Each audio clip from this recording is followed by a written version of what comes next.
The forest moon of Kethra had never seen anything like Kate Morrison and the elf named Silvara. Knew it from the moment she watched the human crawl out of her crashed spaceship 3 days ago. Silvara sat high in the dark trees with her dragon.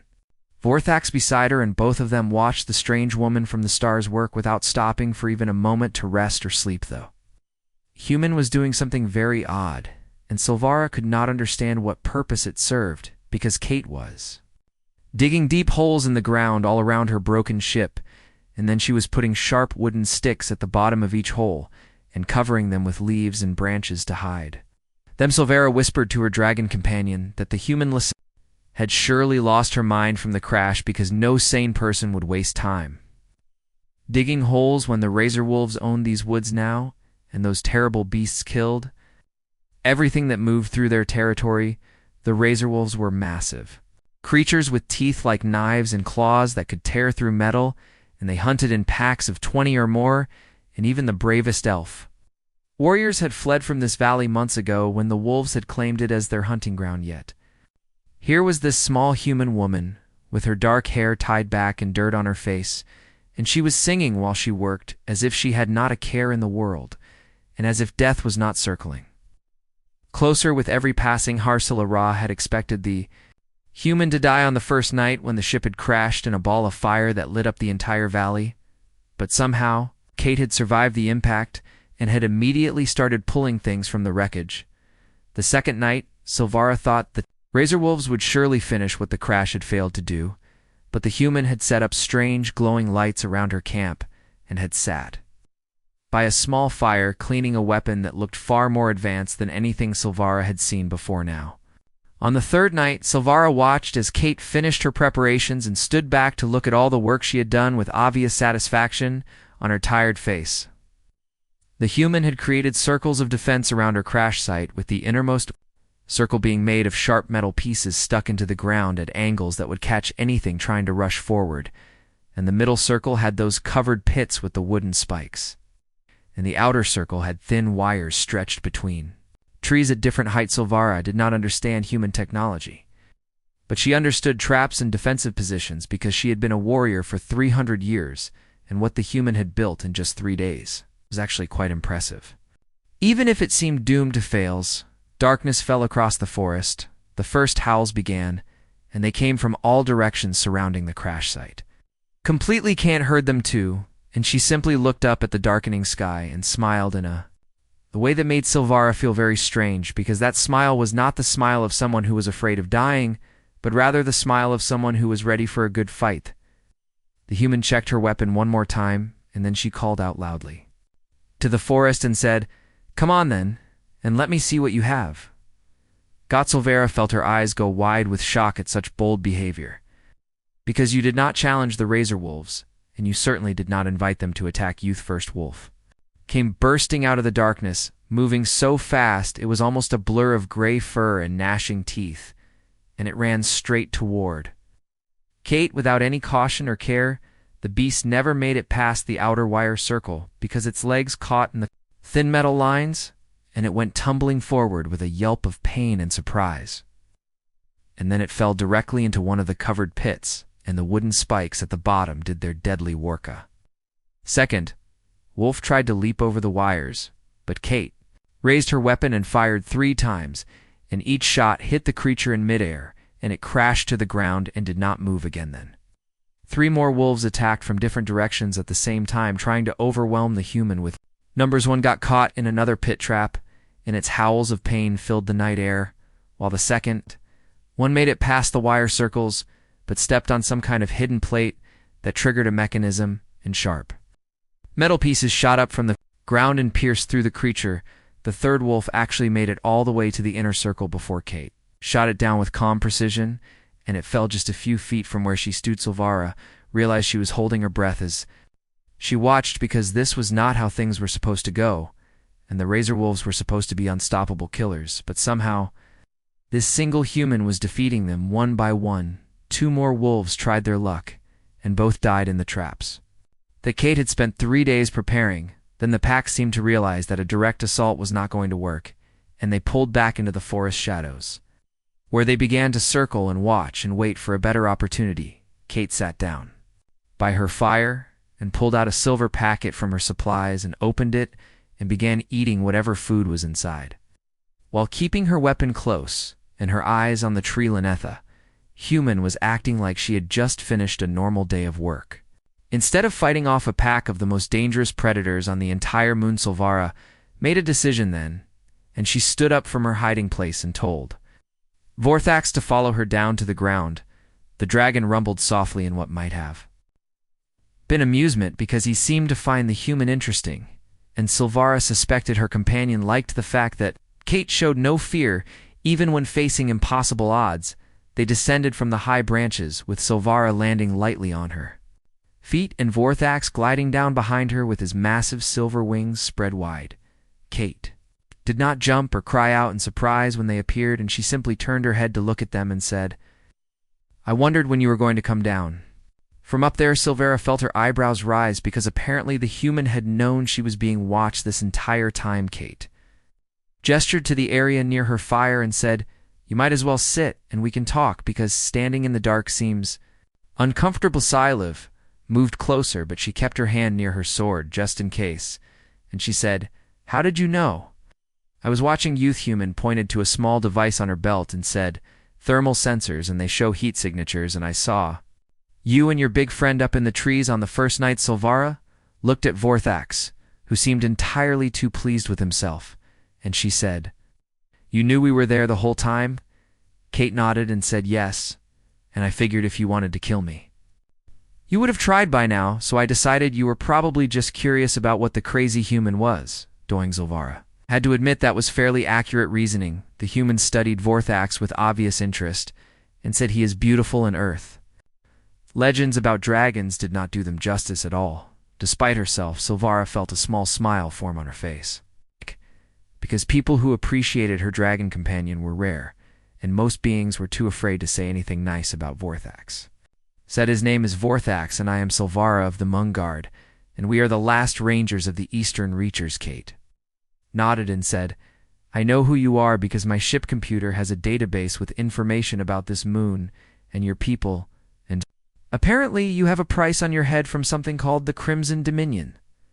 Silva felt her hand move toward her weapon, and she said, "If you are thinking about trying to collect that bounty, then you should know I will not go quietly." Kate waved her hand dismissively and said, "I am a scientist, not a bounty hunter, and besides, anyone who has survived as long as you have with an entire empire hunting them deserves respect, not betrayal." That answer surprised Silvara, and she relaxed slightly. Kate offered her one of the silver food packets and said, "Sit and eat. We can discuss the situation because I have a problem, and I think you might be interested in helping me solve it." Silvara took the offered food cautiously and sat down across from Kate instead of beside her because old habits of caution died hard. She said, "What kind of problem do you have?" Kate pulled out a small device that projected a map made of light into the air between them, and Silvara stared at it with wonder because she had never seen such technology before. The human pointed to various locations on the glowing map and said, "My distress beacon is damaged, and it will take me 5 or 6 days to repair it, but according to my scans, there is something very large moving through this forest, and it has been killing everything in a 10-mile radius around this location." Silva felt ice form in her stomach, because she knew exactly what Kate was talking about. Kate looked up from her map and said, "The Razor Wolves are not the apex predators here? Are they?" Silvara shook her head and said, "No, they are not, and what you detected is something far worse." Kane waited for her to continue. Silvara took a breath and said, "They are called the Voidborn, and they came to this moon 3 months ago from somewhere beyond the stars, and they hunt in darkness and move like living shadows, and they kill everything they find without mercy or hesitation." John continued and said, "My people tried to fight them, but we lost entire squadrons of our best warriors, and that is why I am here alone searching for their nest, because something is calling them to this." Forest Kate was quiet for a long moment, and then she smiled, and it was the smile of someone who had just been given a fascinating puzzle to solve. The human said, "Well, then it looks like we both have good reasons to defend this position. If you help me survive for 5 days, then I will help you find whatever is summoning these." By the second day of working together, Silvara had changed every idea she ever had about humans, because Kate Morrison was unlike anyone she had ever met in 300 years of life. Human woman was hauling another massive log into position and breathing hard from the effort, and she said to Silvara that her people had just abandoned this entire region because of the Voidborn without trying any other strategy. Silvara felt her jaw tighten with old anger and old shame, and she said, "They had fought hard but lost too many good warriors, and the Mungar did not waste lives on battles that could not be won." Kate drove a sharpened stake deep into the ground with strong strikes from a metal tool and said maybe battles cannot be won with magic and dragons alone, but had anyone tried simple engineering and defensive planning? Silvara watched as the humans set up another series of traps that would trigger when pressure was applied to hidden plates beneath the dirt, and she said, "You were building toys compared to the power of the Voidborn." Kate stood up and wiped sweat from her face and looked at Silvara with patient eyes and said, "These toys kept humanity alive through ice ages and wars and the vacuum of space itself. So never underestimate the power of good preparation." She pointed to all the work they had done over the past day, including the network of tripwires and pit traps and elevated platforms, and she said, "Magic is useful, but it runs out eventually, while physics and engineering work the same way every single time." Verthax, who had been watching Kate work with great interest, made a deep rumbling sound in his chest that meant he agreed with what the human was saying. Silvara shot her dragon a look that clearly said traitor, but Vorthax just blinked his large amber eyes at her with obvious amusement. The human had a point, though, and Silvara had to admit that, grudgingly, even if it hurt her pride a little bit. She said, "Fine, then tell me what you need me to do to help." Kate's face lit up with happiness, and she pulled out a flat device that showed images of different plants and rocks, and she said, "I need you to gather these specific materials because my scanner says they have useful properties, and your knowledge of the local forest will make finding them much faster over the next several hours." Silvara found herself actually impressed by how Kate worked, because the human treated every task like it was part of a larger plan. Kate took natural materials and turned them into sophisticated defensive systems, and she used the forest itself as a weapon by identifying which trees were strongest and where the ground was most stable and which areas would create natural choke points. Returned with armfuls of thornvein, which was a nasty plant that grew razor-sharp thorns, and Kate immediately began weaving it into barriers that would shred anything trying to push through them. Human worked with total focus, and her hands moved quickly. Despite the thorns cutting into her skin occasionally and leaving thin lines of blood, Silvara said, "You were military before you became a scientist." Kate nodded while continuing her work and said, "Marine Corps for 5 years and served in the Titan colonies during what humans called the Separation Wars." She said, "I lost good people because commanders did not understand how to defend positions properly, and I swore after that I would never be unprepared for anything ever again." Silvara watched the human hands weave the thornvein into deadly patterns, and she said, "Is that why you are so calm about facing death, because you have done it?" Before Kate paused, and her expression became distant for a moment, and she said, "I have faced death many times and watched it take friends and comrades and people I cared about deeply," she said, "but I learned something important, which is that death only wins if you stop fighting and give up." Her voice became steady again, and she said, "So I never give up no matter what, and that is why I am still alive." As the sun began moving toward the horizon, their fortifications started looking like a real defensive position instead of just random preparations. The camp now had multiple rings of defense, with the outer ring being tripwires and covered pits, and the middle ring being barriers made of thornvein and sharpened stakes, and the inner ring being built around Kate Crash's ship, with elevated platforms for better firing positions. Carefully placed fire pits were ready to be lit and would create walls of flame if needed. Silvara explained to Kate that the Voidborn hunted at night and were very weak during daylight, but became almost impossible to stop once darkness fell. She said they move like living shadows and can phase through solid walls and doors as if they were not even there. Kate frowned and pulled at her bottom lip while thinking, and she said, "Phasing through matter means they are using quantum. It's tunneling somehow and existing partially in subspace." Her eyes got that look that Silvara was learning meant the human brain was working on a problem, and Kate said, which means they are still subject to certain physical laws and energy-based attacks should still hurt them, Silvera said. They tried fire, but the Voidborn just absorbed the flames and got stronger from them. Kate shook her head and said, not fire, but pure light, because if these things exist partially in subspace, then intense electromagnetic radiation might destabilize their quantum state. Silvera understood maybe one word in 5 of what Kate just said, but she grasped the main idea and she said, you want to attack them with light instead of fire. Kate said, more like burn them with concentrated light, but yes, that is close enough. The human went to her ship cargo bay and came back carrying several cylindrical devices that she said were fusion flares normally used for emergency signals. Kate explained.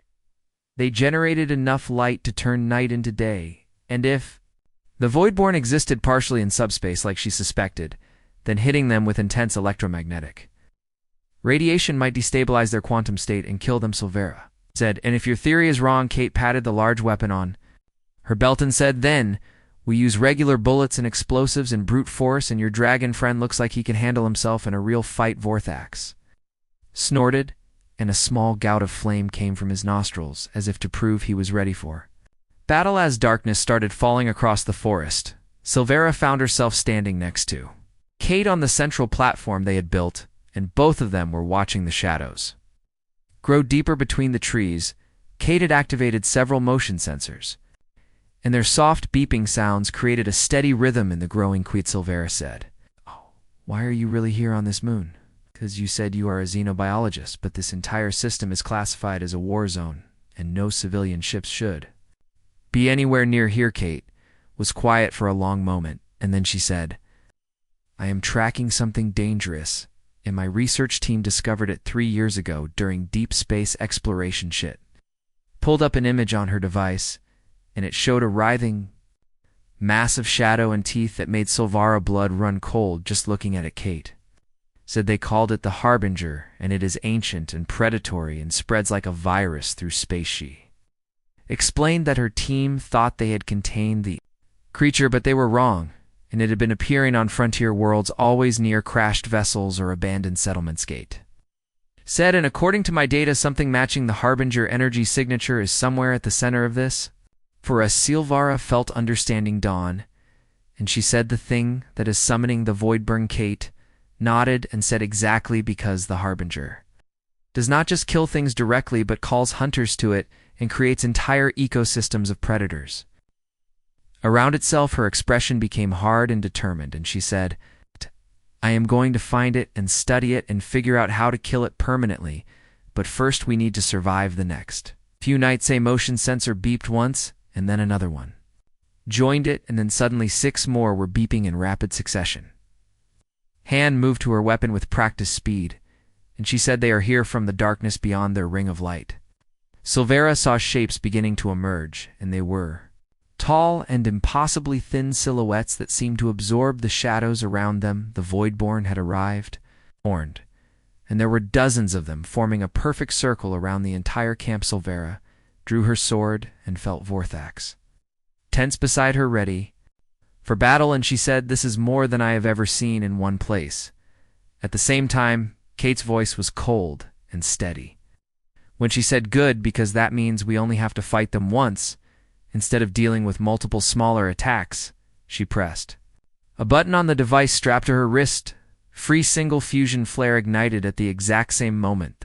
The night turned into day with pure searing, brilliant light flooding across everything, and in that light the Voidborn began to scream. Their screams were a sound that made Silvera's teeth hurt and her head pound, and it was unlike anything she had heard in 3 centuries of living. The shadow creatures thrashed and twisted, and their forms flickered like bad images as they struggled to stay solid. In the physical world, Kate shouted that it was working, but Silvera was watching the outer edges, and she shouted back that the Voidborn were adapting. Kate had been right to worry, because the creatures at the back of the circle were beginning to pulse with dark light, and their bodies were solidifying as they somehow absorbed the intense light and turned it into strength. Kate said, a very creative human curse word, and then said, of course they are adapting, because nothing is ever simple. The first wave of Voidborn hit their defenses like a massive wave of living darkness, and 3 creatures rushed the northern barrier. Kate threw something small and metallic toward Silvara and shouted to attach them to her arrows, because the electromagnetic pulse should disrupt the quantum tunneling that let the Voidborn phase through. Solid Matter Silvara caught the device and looked at it for only a second before attaching one to an arrow and drawing her bow and aiming at a Voidborn that was trying to phase through there. In her defenses, she released the arrow, and it struck true, and when the charge detonated, the creature convulsed wildly and suddenly became completely solid instead of the half-shadow form it had been. Kate fired several shots from her rifle in the kinetic rounds, tore through the now vulnerable Voidborn, and it collapsed to the ground and did not move again. Silvara loaded another arrow with one of the magnetic charges and said that was clever. Kate said, remember, physics beats magic every time they fell into a working rhythm where Silvara would hit the Voidborn with her arrows and disrupt their ability to phase, and then Kate would shoot them with regular bullets while they were vulnerable. Everthax served as their heavy support and flew overhead, burning entire groups of attackers with precise bursts of magical dragonfire, while his massive tails swept others into the spike-filled pit traps they had prepared. But the Voidborn were learning fast and adapting to every strategy. Silva noticed them starting to avoid her arrows, and she said they are dodging the magnetic charges. Now Kate swore in that creative way humans had, and said Plan B, and she shouted up too. Axed that she needed a sustained wall of flame on the eastern side, because the creatures were gathering there for a major attack. The dragon roared his understanding, and took to the air with powerful beats of his silver wings that created downdrafts strong enough to scatter several Voidborn. Verthax banked hard in the air and unleashed a concentrated stream of fire that created a barrier of flame along the entire eastern defensive line. The Voidborn pulled back from the flames, but they did not retreat and run away like normal creatures would. Instead, they began flowing together like liquid. Shadow Silvara voice carried a note of real fear when she said, Kate, they are combining into one creature. 5 Voidborn merged, and then 10, and then 20 of them flowed together, forming a single massive entity that towered over their fortifications like a nightmare made real. The merged creature had too many limbs and too many eyes, and its presence made reality itself seem to bend and warp around it. Kate stared up at the monstrosity and said, well, that is new and terrifying. The amalgamation moved with speed that should have been impossible for something so large, and it crashed through their outer defenses like they were made of paper traps, triggered uselessly because spikes and wires meant nothing to something so massive. One enormous limb swept toward their central platform where Kate and Silvara stood. Silvara shouted for Vorthax to provide aerial support immediately, and then she leaped from the platform, using her elf agility to land on the creature's massive limb as it passed beneath her. She drove her blade deep into its shadowy flesh and channeled her own magic through the weapon, and moonlight erupted from the wound. The creature shrieked in pain. Kate muttered that the elf had the right idea and pulled out 2 cylindrical devices from her tactical vest and said, time to use the big weapon. She armed both thermal charges and threw them at the amalgamation core, and the explosions rocked the entire camp. Shockwaves rippled through the creature body, and parts of its mass dissipated from the blast, but the main form remained together.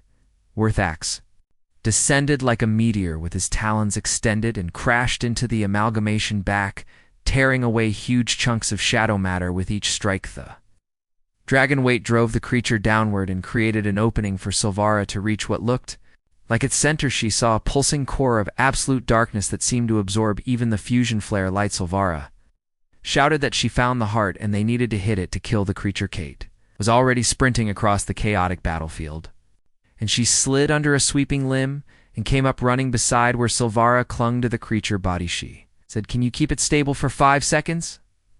Silvara said, why do you need 5 seconds? Kate pulled out a small device that looked disturbingly like a bomb and said, because this is a fusion core regulator from my ship engine, and if I overload it at close range, it will generate a pulse that should either kill this thing or vaporize all of Silvara started laughing, and it was a slightly unhinged sound, and she said, you are completely insane.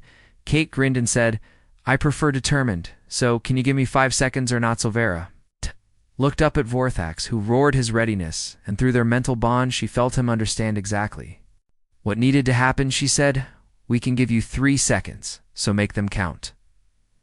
So make them count. Silvera leaped away from the core, and Vorthax unleashed the most concentrated blast of dragonfire he had ever produced in his entire life.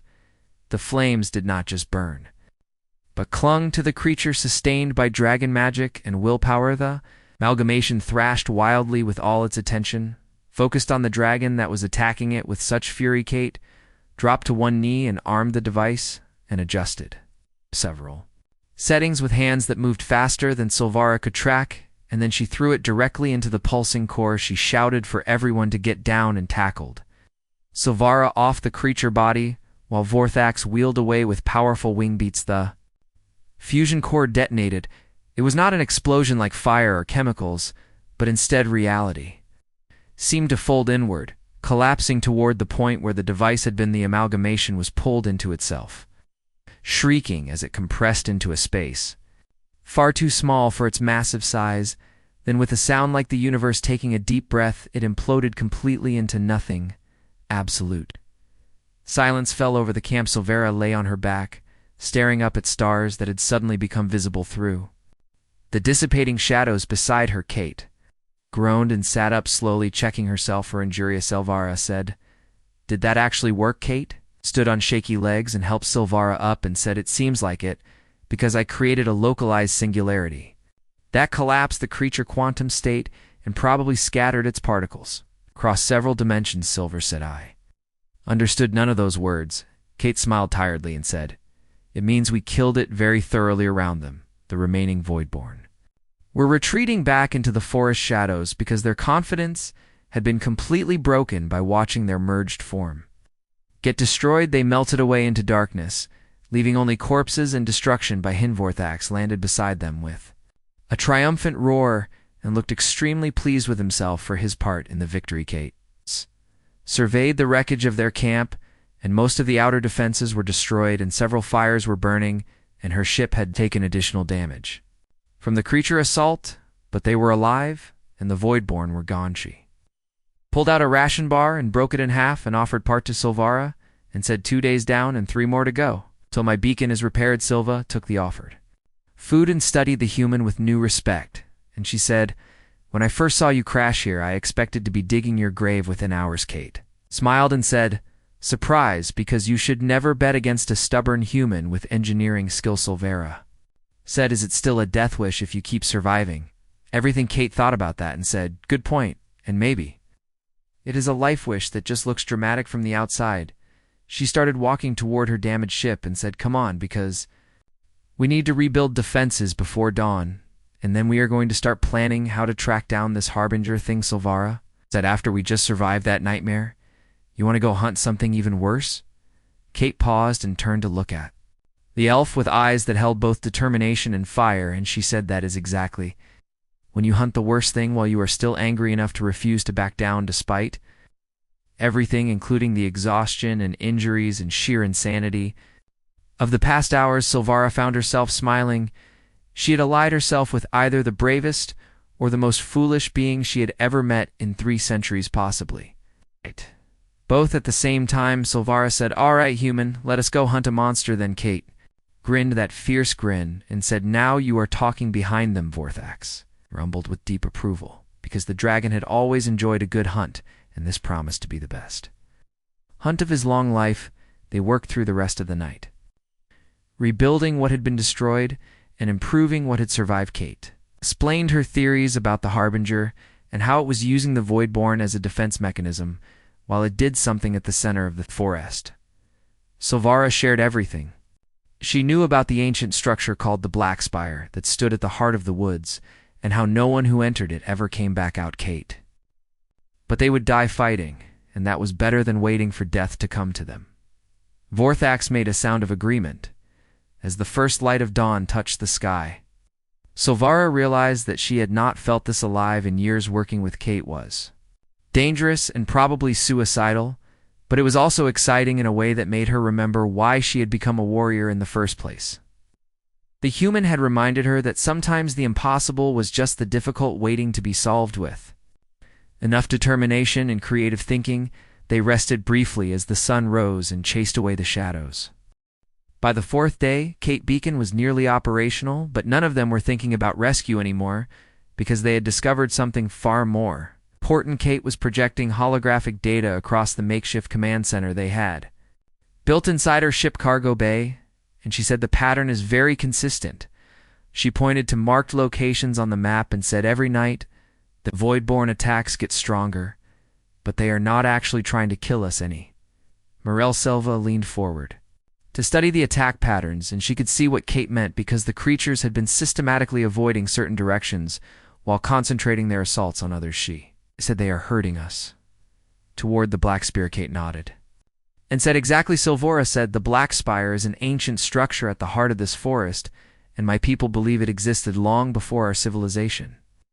Even Baganchi traced her finger across the map to a point where all the data readings became corrupted and strange, and she said no one who has entered that place has ever come back out, and the Mungard declared it forbidden territory centuries ago. Kate leaned closer with her scientist's curiosity, clearly stronger than her sense of self-preservation, and she said, this Harbinger signature I have been tracking is centered right there at that exact location.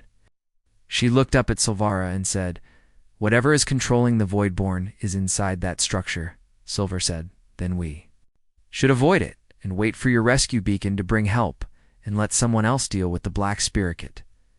Said no, with absolute certainty. Silva felt irritation rise, and she said, excuse me. Kate pulled up another data stream and said, I have been analyzing the Voidborn behavior carefully, and I have noticed something disturbing. She said they are not just getting stronger with each attack, but they are also multiplying in number. Kate showed her calculations and projections and said at the current rate in 2 weeks there will be enough Voidborn to overwhelm any response force that comes here. She said, and in 3 weeks they will spread beyond this forest to the populated regions of your moon. Kate met Silvara's eyes, and her expression was grave, and she said, whatever is in that Black Spire is building an army, and if we do not stop it now, your entire moon is doomed. Silvara wanted to argue, but she had fought too many battles to deny good tactical analysis. When she heard it, she said, even if you are right, it would be suicide to assault an unknown structure with just the three of USA.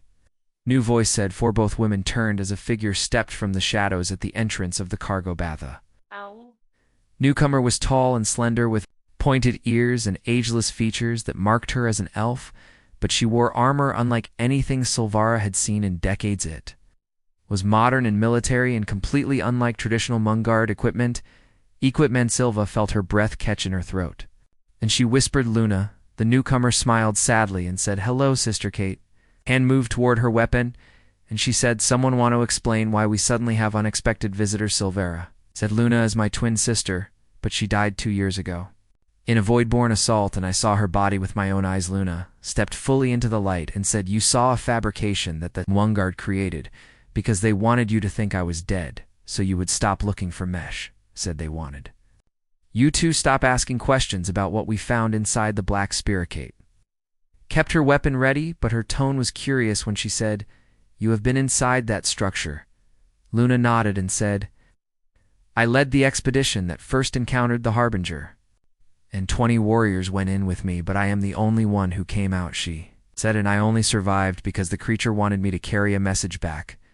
Silvara demanded to know what message. Luna expression became dark and terrible, and she said that the Harbinger is not from this universe at all, but from a realm where darkness is the natural state and light is considered an aberration. Shu said it has been seeding frontier worlds for centuries, preparing them for an invasion from its home dimension. Luna pulled out a data storage device and said, I have spent 2 years gathering intelligence and studying the creature behavior and mapping its weaknesses.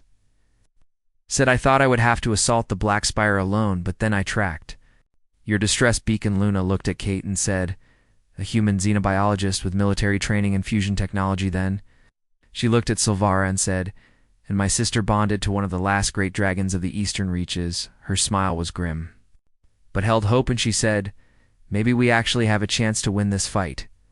Kate took the offered data device and plugged it into her portable terminal, and as she scrolled through the information, her eyebrows rose steadily higher.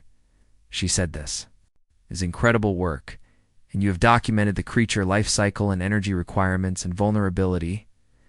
Windows Kate looked up at Luna with respect and said, "You have been preparing to kill this thing," Luna said, "for 2 years, and every single day, but I need help to actually succeed."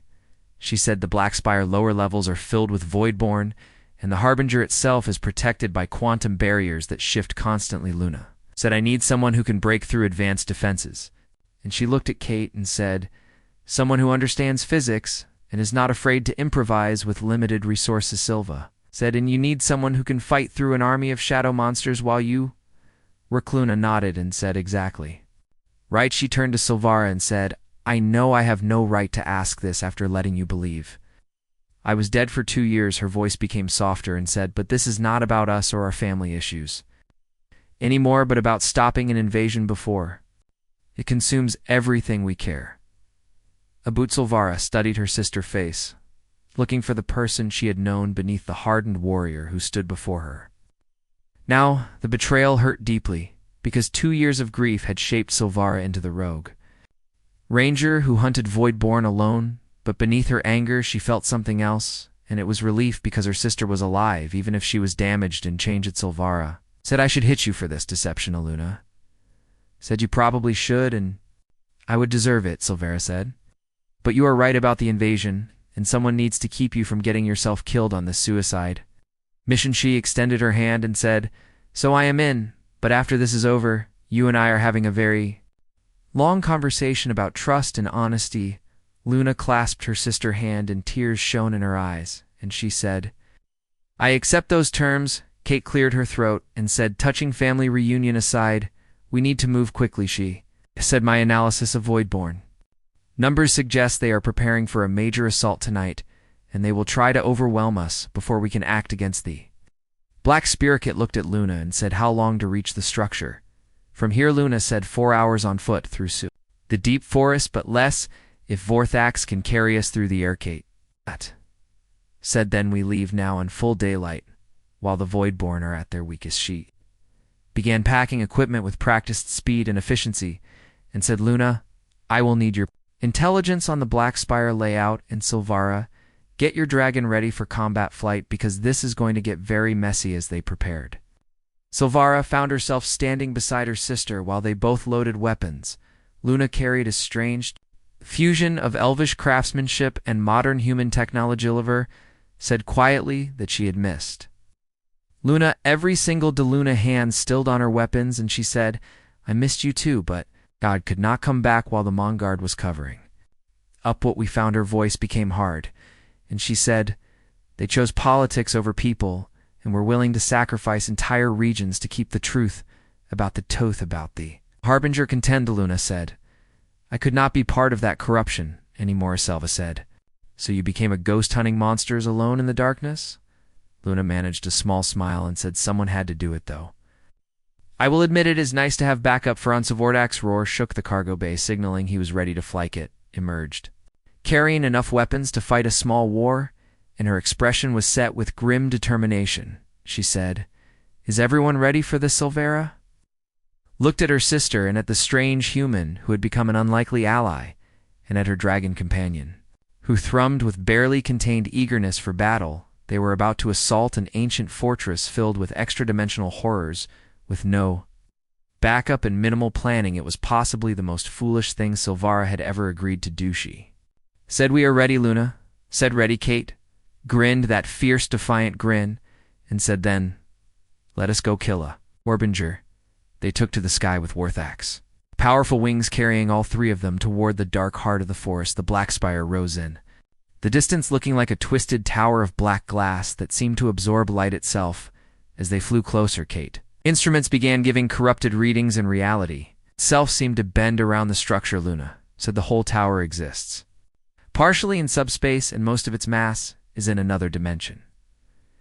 Kate said, "That explains why it defies normal physics." Silvara felt Vorthax unease through their bond, because even her fearless dragon was disturbed by this place. As they descended toward the structure base, they could see the massive entrance that looked like a mouth opening into absolute darkness. Luna said, "That is where we enter." Kate checked her weapons one final time and said, estimated survival rate is approximately 30. Perchin Silvara said, I have survived worse. Odds it was a lie, but sometimes you needed to lie to keep moving forward. They landed and approached the entrance behind them. The forest seemed to hold its breath. The black spire interior defied everything Silvara understood about reality, and the tower should not exist because its architecture violated every principle of how buildings were supposed to work. Sections jutted out at impossible angles and surfaces seemed to shift when you looked at them directly, and Kate instruments were giving readings that made no sense at all. Kate said the whole structure exists partially in subspace, with most of its mass anchored in another dimension, entirely Luna-led them deeper, and said the building is a bridge between worlds, and when the Harbinger completes its transformation, this tower will expand to consume the entire Moon. Silvara felt Vorthak's fear through their mental bond, and even her fearless dragon was deeply disturbed by this unnatural place. The dragon was too large to fit through the narrow passages, so Vorthax remained outside. Ready to burn anything that tried to escape, they moved deeper into the structure, and immediately the world turned inside out, with up becoming down and forward becoming backward. Kate stumbled because her human senses struggled to adapt to the dimensional warping. Silva grabbed her arm to steady her, while Luna moved ahead with the confidence of someone who had mapped every step of this nightmare. Luna said, do not trust your eyes here and follow me exactly, because one wrong step means falling between dimensions, and nothing comes back from that. They descended, or maybe ascended, or perhaps moved sideways through space that made no logical sense, through corridors carved from living shadow. Walls seemed to breathe with a slow, pulsing rhythm that suggested malevolent awareness. The first Voidborn attacked without any warning at all. It materialized directly from the floor, with claws aimed at Kate. Throat Silvara blade intercepted the strike, and moonlight flared along her weapon edge as she cut through the creature. Luna spun with her modern rifle, firing twice, and the Voidborn dissolved into black smoke. She said, they know we are here now.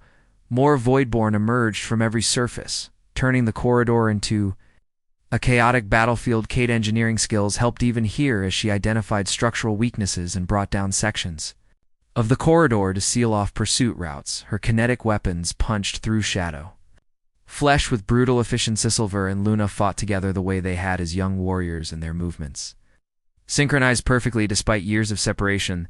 They covered each other blind spots. Naturalist Silvara magical blade carved through the creatures, while Luna technological weapons disrupted their quantum forms. They fought for what felt like hours, but might have been only minutes, because time had no meaning in this place. Finally, they reached a massive chamber at the tower. Corsest, bended in a web of dark energy, was the Harbinger itself. Kate had seen alien horrors before during her years of exploration, but this creature defied any description she could make. It was vast and pulsing with light that was somehow darker than the complete absence of light. The thing had too many dimensions and existed in spaces that human perception could not properly process. Looking directly at it caused physical pain, as if the creature mere existence insulted the natural laws. Kate said, that is impressive, and also the most terrifying thing I have ever seen. The Harbinger spoke, and its voice came from everywhere and nowhere at once. Said, you are the human and the curious one, and we have been watching you build your fortress and studying your weapons and learning your patterns. The voice said, you are more interesting than the others who came before. Kate raised her weapon and said, the feeling is not mutual at all. The creature laughed, and it sounded like stars dying. It said, you cannot harm us, because we exist beyond your weapons and beyond your understanding, and we are inevitable. Kate said, I have heard that speech before, and usually from things. Right before I proved them wrong, she began setting up her quantum disruptor, with fingers moving rapidly across the device controls. Kate said, Silvara and Luna, I need 3 minutes, so buy me that time. The Voidborn came in a massive wave, not dozens this time, but hundreds of them, pouring into the chamber from every possible angle. Was a tsunami of living darkness trying to overwhelm the intruders through sheer number. Silvara and Luna took defensive positions on either side of Kate, with weapons ready and faces set with determination. What followed would be told in legends for generation. Silver fought with the accumulated skill of 3 centuries, channeling magic through her blade to strike at creatures that existed between dimensions. Luna unleashed devastating attacks from her hybrid weapons with quantum rounds disrupting voidborn forms while plasma bursts incinerated those who came too close. But the numbers were overwhelming. For every creature they destroyed, 3 more appeared. To take its place, Silvera felt exhaustion creeping into her muscles, and her magic reserves draining dangerously low beside. Her Luna movements were slowing as her ammunition supplies dwindled.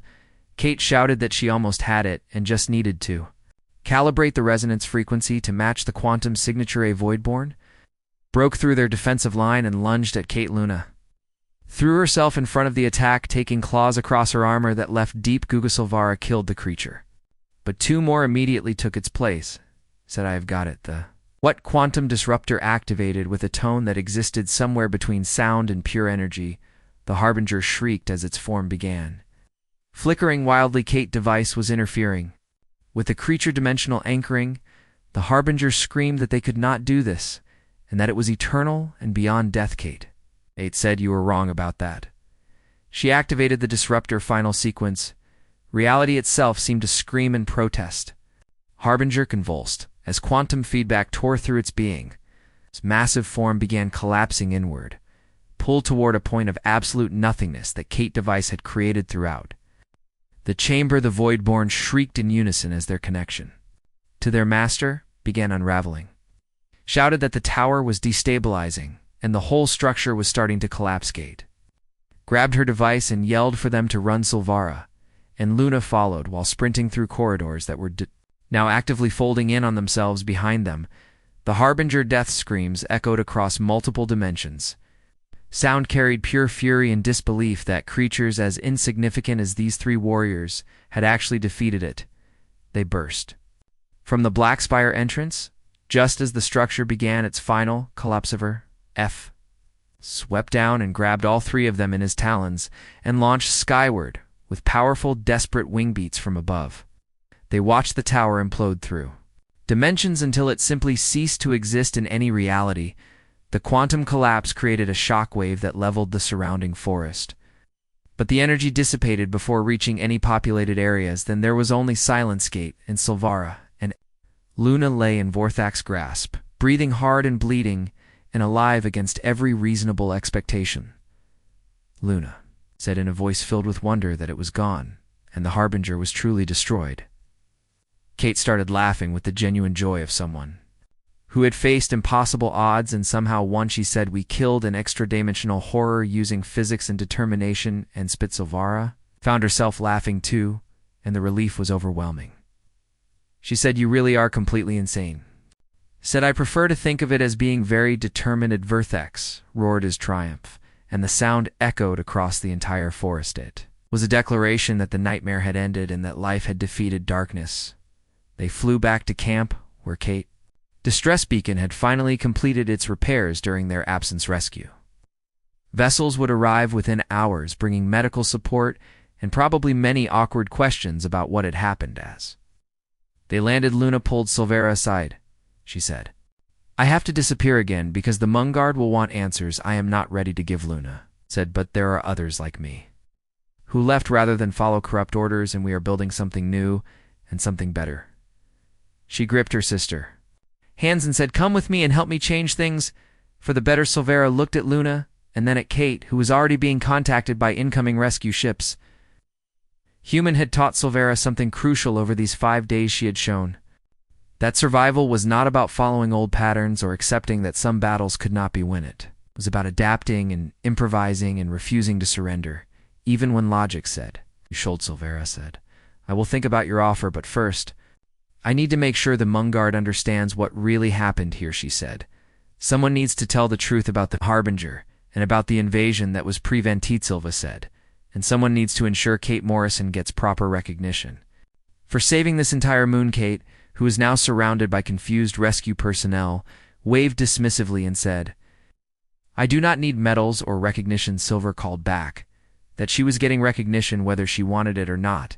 The rescue vessel landed and medical teams rushed out to assess everyone. Injuries officers began asking questions about the mission and the situation and what had caused the massive energy readings. Kate tried to explain about quantum physics and dimensional bridges, and extra-dimensional entities.